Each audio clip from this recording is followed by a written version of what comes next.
ಶನಿವಾರದ ಪ್ರಚಲಿತ ಘಟನೆಗಳು. ಮುಂದಿನ ಪೀಳಿಗೆಯ ವಾಯುಪಡೆಗೆ ತರಬೇತಿ ನೀಡುವ ಉದ್ದೇಶದಿಂದ ವಿನ್ಯಾಸಗೊಳಿಸಲಾದ Hindustan aeronautics limited Hindustan turbo trainer 40 ಸರಣಿಯ ವಿಮಾನವು ಶುಕ್ರವಾರ ಬೆಂಗಳೂರಿನಲ್ಲಿ ಹಾರಾಟ ನಡೆಸಿದೆ. TAH-4001 ಹೆಸರಿನ ಈ ವಿಮಾನವು ಸಂಪೂರ್ಣ ಏರೋಬ್ಯಾಟಿಕ್ಸ್ ಟರ್ಬೋ ಪ್ರೂಫ್ ಮಾದರಿಯನ್ನು ಹೊಂದಿದೆ. 8 ವರ್ಷಗಳಿಂದ ಏರೋನಾಟಿಕ್ಸ್ ಲಿಮಿಟೆಡ್ ಹಿಂದೂಸ್ತಾನ್ ಅಡಿಯಲ್ಲಿ ಟರ್ಬೋ ಟ್ರೈನರ್ 40 ಸರಣಿ ಕಾರ್ಯನಿರ್ವಹಿಸುತ್ತಿದ್ದರೂ ಇದು ಮೊದಲ ಉತ್ಪಾದನಾ ವಿಮಾನವಾಗಿದೆ. ಕಿತ್ತೂರು ರಾಣಿ ಚೆನ್ನಮ್ಮ ಅವರ ವಿಜಯೋತ್ಸವಕ್ಕೆ 200 ವರ್ಷ ತುಂಬಿದ ಸಂದರ್ಭದಲ್ಲಿ ಕೇಂದ್ರ ಸಾಂಸ್ಕೃತಿಕ ಸಚಿವ ಗಜೇಂದ್ರ ಸಿಂಗ್ ಶೆಖಾವತ್ ಅವರು ಶುಕ್ರವಾರ 200 ರು ಮೌಲ್ಯದ ಸ್ಮರಣಾರ್ಥ ನಾಣ್ಯವನ್ನು ಬಿಡುಗಡೆ ಮಾಡಿದರು.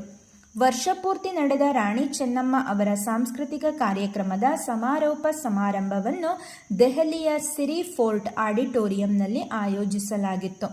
1824ರಲ್ಲಿ ಬ್ರಿಟಿಷರ ವಿರುದ್ಧ ವಿಜಯ ಸಾಧಿಸಿದ ಸಲುವಾಗಿ ಕಳೆದ ವರ್ಷ ಅಕ್ಟೋಬರ್ನಿಂದ 1 ವರ್ಷ ಕಾರ್ಯಕ್ರಮವನ್ನು ಹಮ್ಮಿಕೊಳ್ಳಲಾಗಿತ್ತು. ಆಡ್ ಗುರು ಎಂದೇ ಮನೆ ಮಾತಾಗಿದ್ದ ಪಿಯೂಷ್ ಪಾಂಡೆ ನಿಧನ. ಹರಪ್ಪನ್ ನಾಗರಿಕತೆಗೆ ಸಂಬಂಧಿಸಿದ 4000 ವರ್ಷ ಹಳೆಯದಾದ ಹೈವೇ ಹೋಟೆಲ್ ಗುಜರಾತ್ ಕಚ್ನ ಕೋಟಡಾ ಬಾದ್ಲಿಯಲ್ಲಿ ಅನ್ವೇಷಣೆ ಮಾಡಲಾಗಿದೆ. ಹರಪ್ಪನ್ ನಾಗರಿಕತೆಯನ್ನು ಇಂಡಸ್ ವ್ಯಾಲಿ ಸಿವಿಲೈಸೇಷನ್, ಸರಸ್ವತಿ ನಾಗರಿಕತೆ, ಸಿಂಧೂ ನಾಗರಿಕತೆ ಎಂದು ಕರೆಯಲಾಗುತ್ತದೆ. ಕಾಲ 2500ರಿಂದ 1750 BCE. ಇದು ಕಂಚಿನ ಯುಗದ ನಾಗರಿಕತೆ ಪಂಜಾಬ್, ಸಿಂಧೂ, ಬಲೂಚಿಸ್ತಾನ, ರಾಜಸ್ಥಾನ, ಗುಜರಾತ್, ಉತ್ತರ ಪ್ರದೇಶದ ಪಶ್ಚಿಮ ಭಾಗಗಳಲ್ಲಿ ಹರಡಿತ್ತು. ಮೊದಲು ಪತ್ತೆಯಾದ ನಗರ ಹರಪ್ಪ 1921ರಲ್ಲಿ ದಯಾರಾಮ್ ಶಹನಿ ಅವರು ಪತ್ತೆ ಹಚ್ಚಿದರು. ಹರಪ್ಪ ನಾಗರಿಕತೆಯ ವಿಸ್ತೀರ್ಣ ಪೂರ್ವದಲ್ಲಿ ಉತ್ತರ ಪ್ರದೇಶದ ಮೀರತ್ನ ಅಲಂಗಿರ್ಪುರ್, ಪಶ್ಚಿಮದಲ್ಲಿ ಬಲೂಚಿಸ್ತಾನದ ಸುತ್ಗೆಂಡರ್, ಉತ್ತರದಲ್ಲಿ ಜಮ್ಮು ಮತ್ತು ಕಾಶ್ಮೀರದ ಮಂಡಾ, ದಕ್ಷಿಣದಲ್ಲಿ ಮಹಾರಾಷ್ಟ್ರದ ಅಹಮದ್ ನಗರದ ದೈಮಾಬಾದ್ವರೆಗೂ ವಿಸ್ತರಿಸಿತ್ತು.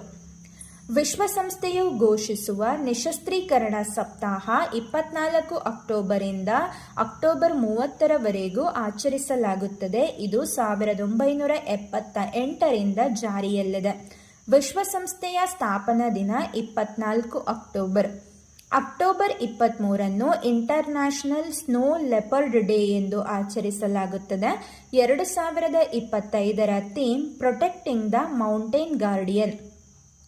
2025ರ ವಿಶ್ವದ ಉತ್ತಮ ಗ್ರಾಹಕರ bank, world's best consumer bank